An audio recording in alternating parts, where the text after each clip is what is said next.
I hope कि सभी बहुत अच्छे होंगे। और आज का हमारा जो टॉपिक है वो इस टॉपिक पे है कि आप कौन कौन सी ऐसी 10 गलतियां हैं जिन्हें आपको बिल्कुल भी अपने एग्जाम में नहीं करना है। कौन कौन से ऐसे 10 पॉइंट है जिन गलतियों की वजह से बच्चे का प्रीलिम्स एग्जाम भी क्वालिफाई नहीं हो पाता है। तो यहाँ पे 2023 वाले बच्चे खासकर ध्यान दें और 24 वाले बच्चे भी ध्यान दें, जिससे वो अपने एग्जाम में ये गलतियां ना करें। 9 ऐसी थिंग्स जो आपको बिल्कुल अवॉइड करनी है। फर्स्ट जो थिंग है वो है बहुत ज्यादा कंटेंट को पढ़ना।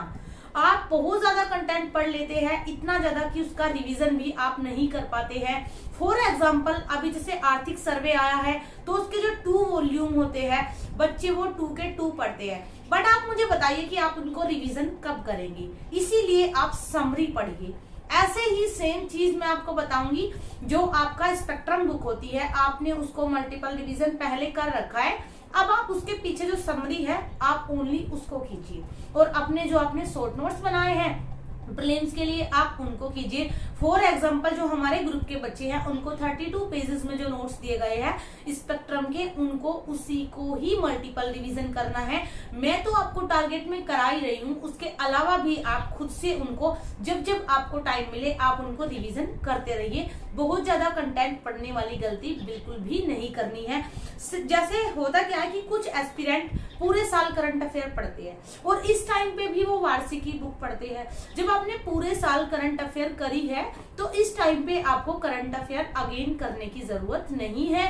आपको वही अपनी पिछले वाली पढ़नी है, आपको पूरे साल की अब बुक नहीं लेनी है। आपको एक चीज करनी है, पीटी 365 आप पढ़ सकते हो और वो भी सेलेक्टिव पढ़िए। ये नहीं कि आप सारे सब्जेक्ट के पढ़ रहे हैं, सेलेक्टिव पढ़िए जो जो मोस्ट इंपोर्टेंट है। उसके बाद एक चीज आती है सी सेट को इग्नोर। भले ही आप साइंस स्ट्रीम से है, भले ही आप आर्ट बैकग्राउंड से है, आपको सी सेट को बिल्कुल भी इग्नोर नहीं करना है। सी सेट ही ऐसा एग्जाम होता है जो आपको फेल करा देता है, इसीलिए आपको सी सेट की प्रैक्टिस करते हुए चलना है। थर्ड जो पॉइंट है, जैसे जैसे आपका एग्जाम पास में आ रहा है ऐसे ऐसे आपको स्ट्रेस होगा। एग्जाम दूं ना दूं, एग्जाम होगा या नहीं होगा, इस चीज को बिल्कुल अवॉइड करना है। आई नो कि सीरियस एस्पिरेंट को ये सब चीजें होती हैं, बट इस एंजाइटी को जितना आप अपने ऊपर हैवी होने दोगे उतना आपका टाइम वेस्ट होगा। जितना आपका टाइम वेस्ट होगा उतना आपका एग्जाम इफेक्ट होगा। इसीलिए आपको इस चीज को बिल्कुल अपने आप से अवॉइड करना है। फोर्थ जो पॉइंट है, ओनली सब्जेक्टिव क्वेश्चन की तैयारी करना। कुछ बच्चों का माइंडसेट होता है कि आप 50, 60, 70,000, 1 लाख क्वेश्चंस कर लो और आपका एग्जाम निकल जाएगा।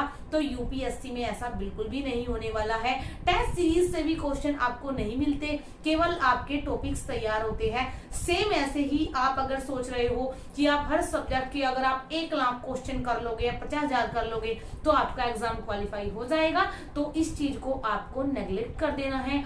आपको अपनी तैयारी अच्छे से हर टॉपिक को एनालिटिकल वे में लेकर चलनी है। 5 जो पॉइंट है, टेस्ट सीरीज के नोट्स बनाना। ये चीज मेरी समझ में नहीं आती। कुछ टीचर्स भी बच्चों को बोलते हैं जब हर टेस्ट सीरीज के पीछे एक एनालिटिकल एक टॉपिक का नोट्स दिया जाता है तो आपको अपने नोट्स इस टाइम पे बिल्कुल भी नहीं बनाने हैं, क्योंकि आपका टाइम वेस्ट होगा। अब आपका टाइम नहीं है नोट्स बनाने का, अब आपका टाइम अपने पढ़े हुए को मल्टीपल रिवीजन देना है। तो इस चीज को आप बिल्कुल अवॉइड कीजिए। और हाँ, बीच में एक चीज कहना चाहूंगी, जिस टॉपिक पे भी आपको वीडियो चाहिए वो आप कमेंट सेक्शन में बता सकते हैं। 2023 के बच्चे किस लेवल में अपनी तैयारी कर रहे हैं वो आप बता सकते हैं। अगर किसी को डिमोटिवेशन हो रहा है वो भी आप बता सकते हैं। और 2024 के बच्चे भी अपनी थिंकिंग शेयर कर सकते हैं कि कैसे वो कहाँ पे अगर आप मिस्टेक कर रहे होंगे तो मैं आपको वहां पे भी जवाब दे दूंगी। एक फिर चीज आती है, टेस्ट सीरीज के समय आप जल्दबाजी ना करें।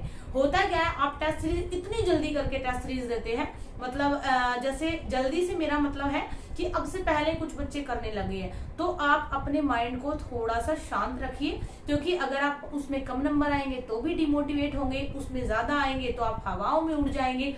इसीलिए मेरे कहने का मतलब सिर्फ इतना है कि आप आराम से टेस्ट सीरीज दीजिए, भले ही कम दीजिए, अच्छे से सोच कर दीजिए और फिर उसका जो एनालिटिकल है, उसके जो आंसर्स है, आपने जो टेस्ट दिया है, कितना आपका आउटपुट है, कितना आपका इनपुट है, उसको आप अच्छे से चेक कीजिए। उसके बाद एक पॉइंट आता है साइंस।